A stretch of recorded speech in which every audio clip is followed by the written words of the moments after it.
जिनाणम रमो जिनाणम रमो जिनाणम।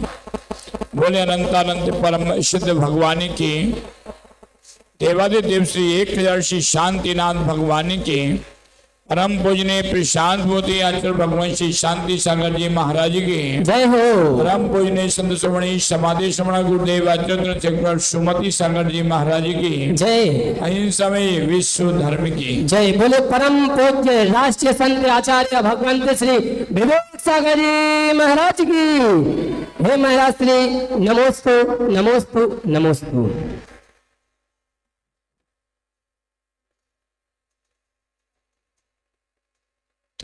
थोड़ी देर के लिए आप लोग शांत हो जाएंगे तो अच्छा रहेगा।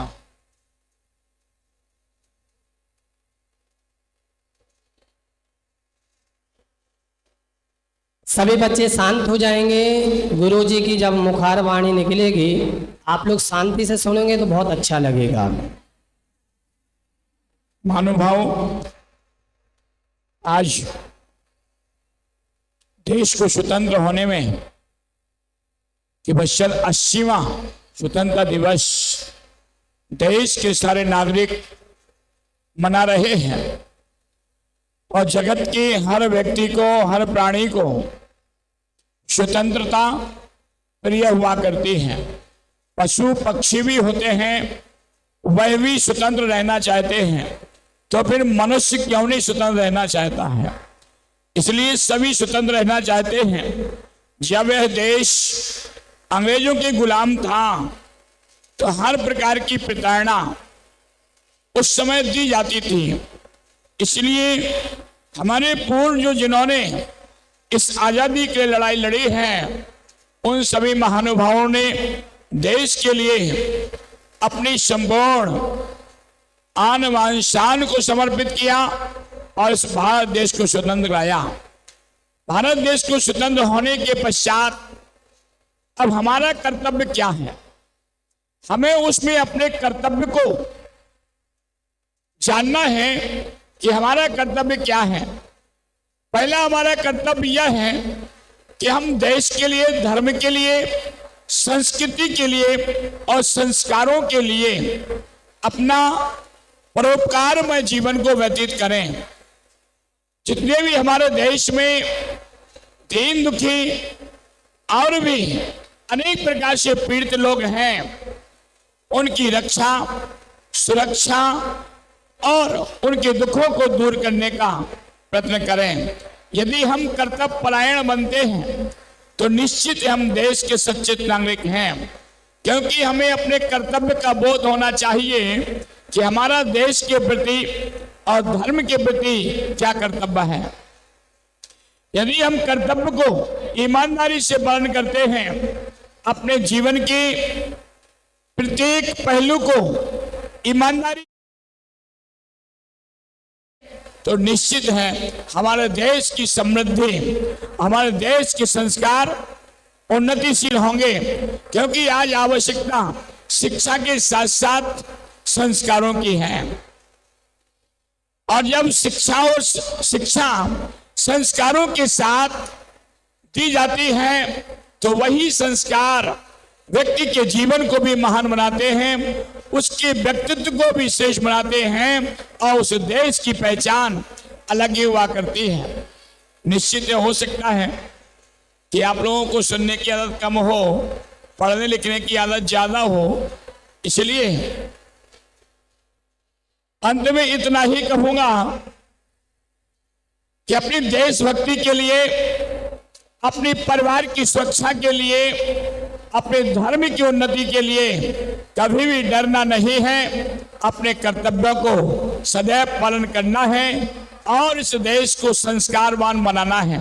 क्योंकि अनेक टीवी आदि के माध्यम से, मोबाइल के माध्यम से आप अनेक प्रकार की समस्याओं को देखते हैं, लेकिन वो समस्याएं संस्कार विहीन शिक्षा होने के कारण से देश में आती चली जा रही हैं।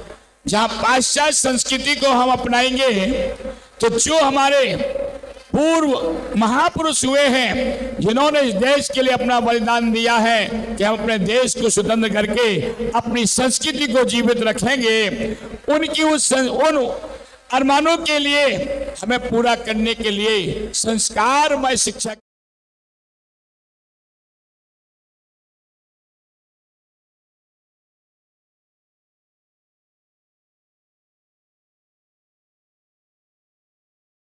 जीवन में वह उत्कृष्ट धर्म परायणता आए, देश के लिए समर्पण का भाव आए और वो समर्पण का भाव जीवन में क्रियाशील होना चाहिए। एक छोटी सी घटना सुना करके मैं अपने शब्दों को बंद करूंगा। भारत देश का ही पुराने समय की घटना है। भारत देश का ही एक अंग था। उस समय राजा महाराजाओं के राज हुआ करते थे और उस देश का राजा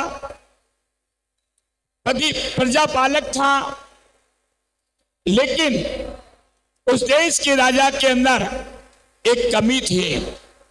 वह कमी यह थी कि वह नशा बहुत करता था। एक दिन उस राजा के प्रधानमंत्री ने राजा के लिए अपने यहां दावत पर बुलाया। राजा और उसके सामंत लोग अपने प्रधानमंत्री के यहां पहुंचे। वहां पर राजा ने बहुत शराब को पिया और जब उन्मत्त हो गया शराब के नशे में, तो वह राजा महामंत्री के रणवास की ओर चल दिया। रणवास पर जो द्वारपाल थे उन्होंने राजा को आते हुए देखा। क्योंकि देश का राजा था, उसे रोकने की हिम्मत किसी में नहीं थी, लेकिन वह द्वारपाल संस्कारवान था, कर्तव्य परायण था, ईमानदार था। उस द्वारपाल ने कहा, राजन आप यहीं पर रुकिए, आप इस द्वार के अंदर रणवास में नहीं जा सकते हैं। राजा ने उस द्वारपाल को कहा, यदि तुम मुझे अंदर नहीं जाने दोगे, मैं तुम्हारा सिर तलवार से अलग कर दूंगा। द्वारपाल ने कहा, भले ही मुझे मौत के घाट उतार दिया जाए, मार दिया जाए, आप तभी अंदर जा पाओगे जब आप मुझे मार दोगे। यानी मेरे शरीर पर, मेरे उस लाश पर पैर रख करके ही आप अंदर प्रवेश कर पाओगे। लेकिन अंतिम मेरा बात तो यह आप जरूर सुन लीजिए, आप देश के सम्राट हो। जब भी आप अंदर जाएंगे तो उस महामंत्री की जो रानियां हैं वो अंदर तलवार लेकर के आपको भी मौत के घाट उतार देंगे। इसलिए मेरा एक ही संदेश है कि देश की रक्षा के लिए और आप अपनी रक्षा के लिए यहीं से वापस हो जाए, तो इससे सबका लाभ होगा, सबका भला होगा और उन रानियों की सील की रक्षा भी होगी। इसलिए उस द्वारपाल ने मृत्यु का भय बताने के बाद भी भयभीत नहीं हुआ, लेकिन उस द्वारपाल ने अपनी कर्तव्य परायणता को ईमानदारी से निर्वहन किया। राजा वहीं से वापस हो जाता है। अगले दिन जब महामंत्री को पता चला तो उसने उस द्वारपाल को अपने यहां सेवा से निकाल दिया। महामंत्री राजसभा में पहुंचे।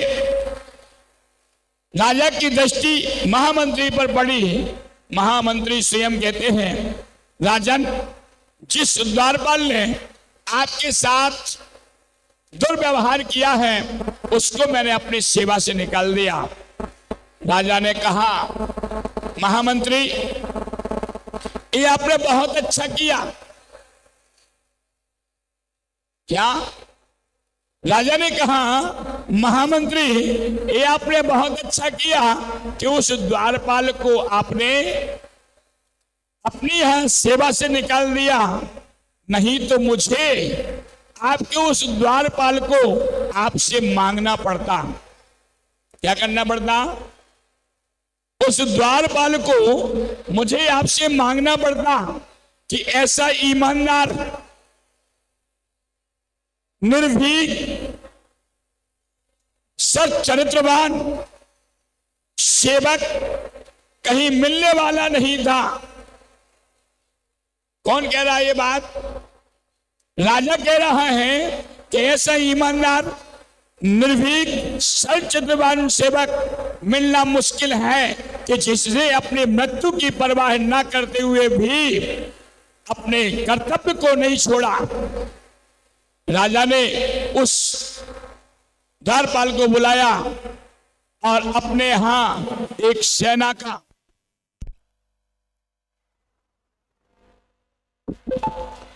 सेना का सेनापति बना दिया। देखिए उसकी ईमानदारी, सच्चरित्रता और निर्भीकता और कर्तव्यपरायणता के कारण से उसे राजा के यहाँ पुरस्कार के रूप में सेनापति का पद प्राप्त हुआ। इसी प्रकार से अपने लिए भी उसी निर्भीकता के साथ, सच्चरित्रता और सदाचरण के साथ कर्तव्यपरायण बनना चाहिए, जिससे हम अपनी स्वयं की भी उन्नति कर सकें और देश का नाम भी उन्नतशील बना सकें। तो भगवान महावीर स्वामी की बोले परम पूज्य